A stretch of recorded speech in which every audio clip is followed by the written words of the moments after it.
देखिए, शहबाज शरीफ साहब जब प्राइम मिनिस्टर थे, उन्होंने एक बड़ा तारीखी जुमला कहा था, बेगर्स कांट बी चूजर्स। तो आप उसमें सारा उन्होंने कह ले कुजे में दरिया को बंद कर दिया। टेल पीपल कि अरब ममालिक किस तरह पाकिस्तान को बाईपास कर गए हैं, किसी को कुछ कहने की जरूरत नहीं है। ये हमारी नालायकियां हैं। हमने ओआईसी का इस तरह इस्तेमाल किया, एक बात। और दूसरी बात यह है, और हम अपने पॉलिटिकल पर्पसेस के लिए इस्तेमाल करते रहे कि जी हमने कश्मीर के लिए उसको इतना ज्यादा इस्तेमाल किया कि, और फिर हुआ क्या कि इंडिया के कहने पे they always supported India on this Kashmir. किसी मुस्लिम दुनिया ने हमारी नहीं सुनी। मुस्लिम दुनिया के हर जगह जब अपनी इज्जत, दुनिया के साथ आपके ताल्लुकात बहुत अच्छे होंगे, तभी जो है आप आगे बढ़ सकेंगे। और हम देख रहे हैं कि इंडिया के रिलेशंस पूरी दुनिया से बेहतरीन है, उनकी फॉरेन पॉलिसी बहुत जबरदस्त और बेहतरीन।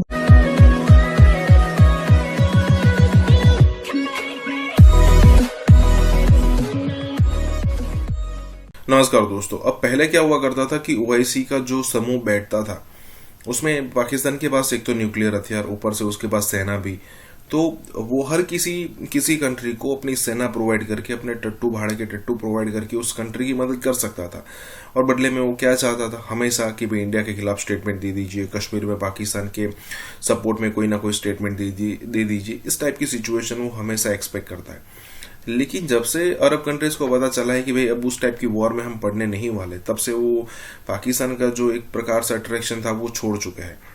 और उसके बाद कई बार स्टेटमेंट आ चुके हैं, जैसे पाकिस्तान के पूर्व प्रधानमंत्री थे शहबाज शरीफ, उनकी तरफ से भी एक स्टेटमेंट आया था कि भाई बेगर्स कांट बी चूजर्स, मतलब जो अगर आप भीख भी मांगनी है और उसमें आपको चॉइस भी चाहिए, ये सब कुछ चीजें साथ में नहीं हो सकती।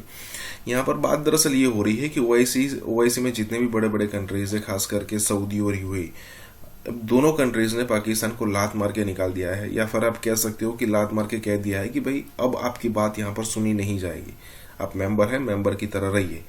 इसी के साथ ये वीडियो शुरू करता है कि अरब ममालिक किस तरह पाकिस्तान को बाईपास कर गए हैं, किसी को कुछ कहने की जरूरत नहीं है।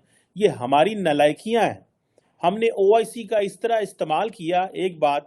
और दूसरी बात यह है, और हम अपने पॉलिटिकल पर्पसेस के लिए इस्तेमाल करते रहे कि जी हमने कश्मीर के लिए उसको इतना ज्यादा इस्तेमाल किया कि असां मेजी कट छड़ी। आप तो ओआईसी हमारा थ्रेट भी नहीं लेती, खतरा हम भी कहें ना।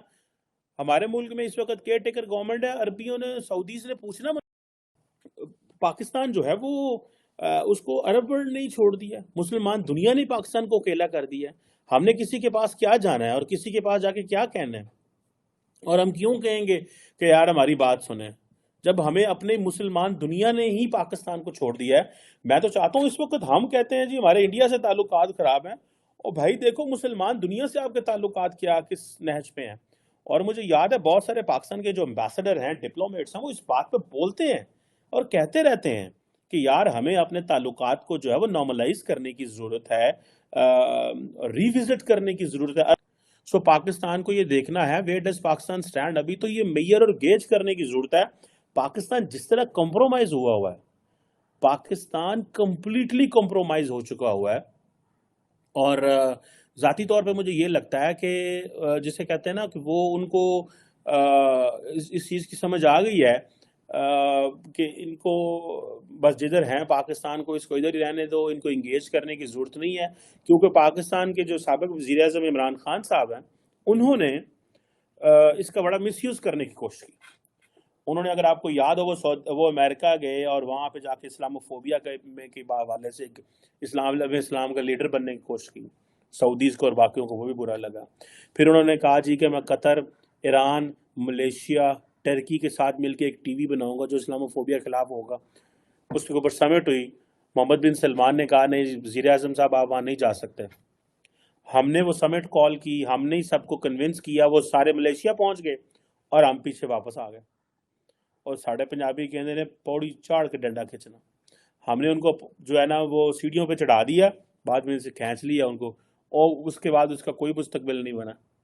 तो हमारी तो पोजीशन ये है, हमारा वज़ीर आज़म तो हिल भी नहीं सकता। फिर देखिएगा कि आप इकोनॉमी में, मईशत में उसी वक्त बहुत मजबूत और स्ट्रांग होते हैं जब आपके दुनिया के साथ रिलेशंस बहुत अच्छे होते हैं। दुनिया के साथ आपके ताल्लुकात बहुत अच्छे होंगे, तभी जो है आप आगे बढ़ सकेंगे। और हम देख रहे हैं कि इंडिया के रिलेशंस पूरी दुनिया से बेहतरीन है, उनकी फॉरेन पॉलिसी बहुत जबरदस्त और बेहतरीन जा रही है इस वक्त। और जो चाइना है उसके साथ भी जो बहुत राइवलरी होने के बावजूद उनकी ट्रेड कितनी बड़ी है, और यूएस के साथ अब जो उनकी पार्टनरशिप शुरू हुई है, तो वो तो आप देखें कि लॉयड ऑस्टन, एंथनी ब्लिंकन अभी वहां पर आए हुए थे। खैर वहां पे तो हर कोई ना कोई आया ही रहता है, तो उन्होंने तो अब जो उनकी डिफेंस कोऑपरेशन है उसको भी बढ़ा दिया है। तो बस देखते जाइए आप, वो पकड़े नहीं जा रहे और पकड़े नहीं जाएंगे, वो बहुत बहुत आगे जा चुके हैं, चांद पर तो पहुंच ही चुके हैं। आप देखिए क्या ये हमें ऑटोमेटिकली एक वीकर साइड पर ले जाता है, या फिर हम वीकर साइड पे हैं इसलिए हमें ये करना पड़ता है विदाउट एक्सपेक्टिंग रेसिप्रोसिटी? देखिए, शहबाज शरीफ साहब जब प्राइम मिनिस्टर थे उन्होंने एक बड़ा तारीखी जुमला कहा था, बेगर्स कांट बी चूजर्स। तो आप उसमें सारा उन्होंने कह ले कूजे में दरिया को बंद कर दिया था। तो हमारी सूरत हाल जो हम जिस किस्म की सूरत हाल में रहे हैं, जिस तरह से हमने पिछले 70-75 साल गुजारे हैं, 70 साल पर्टिकुलरली, पहले 5 साल तो हमारे अच्छे कायद रहे, कायद आजम रहे और लियाकत अली खान रहे। तो उसके बाद से हमने जो 3-4 साल के बाद हमने जो सिलसिला शुरू किया वो जाहिर करता है कि हम किस किस्म के एनवायरनमेंट पे रहे और किस किस्म के रहे। कि हमें तो सब नहीं फारग कर दिया, हमारी पोजीशन इतनी एक्सपोज हो गई है। इंडिया कहता है जी हमने तो बात ही नहीं करनी इनसे, सऊदीज कहते हैं छोड़ो यार इन्होंने बुलाना ही की है। हम कहते हैं यार कश्मीर में इंडिया ने स्टेटस चेंज कर दिया, मुस्लिम वर्ल्ड कहते जाओ यार असि तुहानू पुछदे ही नहीं। अफगानिस्तान हमारे सर पे चढ़ के मार रहा है रोजाना, पिछले 2 सालों में 3000 बंदा कर दिया उसने पाकिस्तान में। हम तो अपनी लड़ाइयाँ लड़ रहे हैं, इकोनॉमी पे हम अपना वो कर रहे हैं, ऊपर से हम अपने सियासतदानों को भी चांटे मारते हैं, ओए तू ऐसे नहीं कीता, तू ऐसा नहीं कीता। I think we are totally वो जो है ना इस गेम से बाहर है जो इस वक्त चल रहा है मुस्लिम दुनिया में। क्या हो रहा है, कंप्लीटली बायकॉट हमारा हुआ है। और फिर हुआ क्या कि इंडिया के कहने पे they always supported India on this Kashmir. किसी मुस्लिम दुनिया ने हमारी नहीं सुनी। मुस्लिम दुनिया के हर जगह जब अपनी इज्जत खुद क्लेम करनी पड़ती है, बनानी पड़ती है, सो हमें दोबारा इसको देखना है कि how we have to reclaim our respect, how we have to maximise our national interest within Muslim world. क्यों नाइजीरिया और इंडोनेशिया को सऊदीज लेके जाते हैं और क्यों पाकिस्तान को नहीं लेके जाते? उनको पता है पाकिस्तान ने इन्हीं को गल नहीं है और इसको बढ़ा चढ़ा के इतना ज्यादा इंटरनेशनल लेवल पे अपनी लीडरशिप क्लेम कर लेनी है मुस्लिम दुनिया में। सो उन्होंने सिर्फ स्नब किया है, सऊदीज ने पाकिस्तान को